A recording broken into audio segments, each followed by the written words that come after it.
बिस्मिल्लाहिर्रहमानिर्रहीम। अस्सलाम वालेकुम मेरे प्यारे भाई और बहनों। कल न्यू ईयर था। मुझे लगा था शायद मेरी फैमिली से किसी का कॉल या फिर किसी का मैसेज आएगा, लेकिन अफ़सोस ना किसी ने कॉल किया और ना ही किसी ने कोई मैसेज। और तब मुझे ये एहसास हुआ, कभी कभी रिश्तों का दर्द दूरी से ज़्यादा खामोशी देता है। जैसे कि आज 2 तारीख हो चुकी है, कल न्यू ईयर मनाया गया था हिंदू रिलीजन में, और 9 जनवरी को मुझे अपने घर से निकले हुए भी 1 साल हो जाएगा। जैसे कि 9 तारीख को मैं अपने घर से निकली थी तो मैं अपने मामा के घर चली गई थी, क्योंकि मेरी फैमिली में मेरे भाई को, पापा को, सबको पता चल गया था कि मैंने ऐसी ऐसी वीडियोस बनाई हैं, मैं ये ऐसा करना चाहती हूँ। तो मुझे अपने घर से निकलकर मामा के घर रुकना पड़ा था, क्योंकि उस टाइम मैं दिल्ली नहीं आ सकती थी, मेरे पास कोई भी इंतज़ाम वगैरह कुछ भी नहीं था पैसों का। तो उसके बाद मैं कम से कम 1.5-2 मंथ अपने मामा के वहाँ रुकी थी, और फिर 5 फरवरी को ही मैं दिल्ली आई थी। 1 साल होने वाला है मुझे अपनी फैमिली से दूर हुए। मैंने इस्लाम कबूल करने के लिए अपनी फैमिली से दूर रहने का रास्ता चुना, क्योंकि मैं जानती थी ना मैं अपनी फैमिली में रहकर अच्छे से इस्लाम को फॉलो कर पाऊँगी, ना कभी इंशाल्लाह किसी मुस्लिम लड़के से निकाह कर पाऊँगी। ये फ़ैसला आसान नहीं था मेरे लिए। मैंने अपना बचपन जहाँ पर बिताया, अपनी फैमिली को, अपना गाँव, अपना, यहाँ तक कि उसके बाद मैं कभी हरियाणा भी नहीं गई हूँ। 1 साल होने वाला है जब मैंने वो शहर, अपना गाँव, अपना परिवार, सब कुछ सिर्फ़ इसलिए क्योंकि मैं अल्लाह के करीब रहना चाहती थी। मेरी फैमिली में पहले भी हैप्पी न्यू ईयर मनाते थे और आज भी मनाते, लेकिन सच में मुझे ये बात सोचकर बहुत हैरानी हो रही है कि उन इन सब सेलिब्रेशन के बीच में उनको मेरी एक बार भी याद नहीं आई। 1 साल होने वाला है, किसी को भी ज़रा सी भी मेरी कोई फ़िक्र नहीं है। ना किसी ने मुझे कभी पूछा कि हाँ तुम कैसी हो, कहाँ रह रही हो, तुम्हारा हाल-चाल कैसा है, या फिर तुम अकेले ये सारी चीज़ें कैसे मैनेज कर रही हो एक अनजान शहर में। मैं मानती हूँ जो फ़ैसला मैंने लिया था वो उनके नज़रिए में गलत हो सकता है, लेकिन मुझे पता था कि मैं कुछ भी गलत नहीं कर रही। जहाँ तक मुझे पता है, फैमिली का मतलब सिर्फ़ साथ रहना नहीं होता है, बल्कि फैमिली तो वो होती है जो गलती करने पर भी अपनों का साथ दे। और अब इस दुनिया में रहकर मुझे एक बात तो अच्छे से समझ आ गई, यहाँ पर हर कोई अपना नहीं होता और हर अकेला इंसान कमज़ोर नहीं होता। कभी-कभी अल्लाह हमें इंसानों से दूर करता है ताकि हम उसके करीब आ सकें। तो क्या हुआ अगर आज मेरी फैमिली मेरे साथ नहीं है? मेरी फैमिली को मेरी कोई केयर नहीं है, मेरा कोई हाल-चाल नहीं पूछ रहा। मुझे यकीन है अपने रब पर। मेरा रब हमें हर पल देख रहा है और इस्लाम हमें सिखाता है, अल्लाह सब्र करने वालों के साथ है। जब आप अल्लाह के लिए कुछ छोड़ते हो तो आपसे अल्लाह वो चीज़ छीनता नहीं है, बल्कि आपको उससे भी बेहतर अता करता है।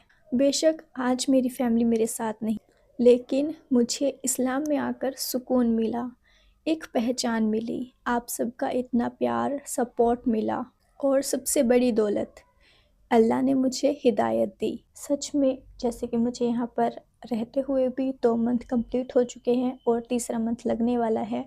जब मैं यहाँ पर आई थी तो आप सब ने मेरी मदद की थी, जिसकी वजह से ही मैं अपने 2 मंथ का रेंट भी टाइम पे दे पाई हूँ और अपनी ज़रूरत का सामान भी इस रूम में ला पाई हूँ। लेकिन आज मुझे आप सबकी थोड़ी-सी मदद और चाहिए। जैसे कि मेरा जो रेंट है वो 5-6 तारीख को जाएगा, और आप सब जानते हो कि जो मेरी यूट्यूब से पेमेंट आई थी वो अक्टूबर में आई थी और 2 मंथ हो चुके हैं, लेकिन मेरे जो डॉलर हैं वो हर महीने नहीं बनते हैं, 3-4 महीने के डॉलर हो पाते हैं, $100 कंप्लीट। उसके बाद ही जो मेरी पेमेंट है वो मेरे अकाउंट में क्रेडिट हो पाती है। अब $100 के वही बनते हैं 8,000 रुपये। आप सब जानते हैं कि मेरी वीडियोस पर कितने व्यू आ पाते हैं, 1,000, 1,200, 1,500 या 2,000, बस इससे ज़्यादा नहीं। और जैसे कि जब वीडियो पर 1,000 व्यू आते हैं तभी $1 बन पाता है। अगर वीडियो पर 1,000 व्यू भी नहीं आएंगे तो $1 भी नहीं बन पाता। अब मेरी वीडियोस पर इतने व्यू भी नहीं आ पा रहे हैं जो हर महीने मेरी पेमेंट सही से आ पाए। इसीलिए मुझे आपकी थोड़ी-सी मदद की ज़रूरत है ताकि मेरा यहाँ पर जो रेंट है वो टाइम से चला जाए, क्योंकि सच में अभी मेरे पास इतना बजट नहीं है कि मैं टाइम पे अपना नेक्स्ट मंथ का रेंट पे कर सकूँ। और मेरा जो यहाँ पर 1 महीने का खर्चा हो जाता है, जैसे कि मैंने लगाया था कैलकुलेशन करके, तो जैसे कि 4,000 मेरा रेंट का जाता है, उसके बाद बिजली का हो जाता है 200 रुपये तक, और फिर 200 रुपये कूड़े वाले को जाते हैं। तो वही है कि 5,000 रुपये मेरे 1 मंथ का रेंट का ये हो जाता है।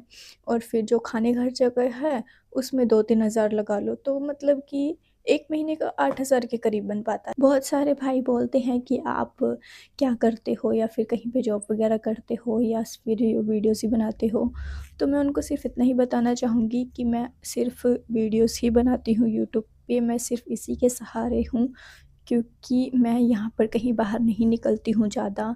मैं नहीं चाहती कि यहाँ पर आस-पास के एरिया में किसी को भी मेरा पता चले, और फिर जॉब वगैरह करने जाऊँगी तो फिर डॉक्यूमेंट्स वगैरह भी अभी मेरे कंप्लीट नहीं हुए हैं, तो इस वजह से मैं जॉब वगैरह भी नहीं कर पा रही हूँ। और इसी वजह से मैं ज़्यादातर बाहर भी नहीं निकलती हूँ, अपने रूम में ही रहती हूँ। इसीलिए मुझे आप सबकी थोड़ी-सी मदद की ज़रूरत है।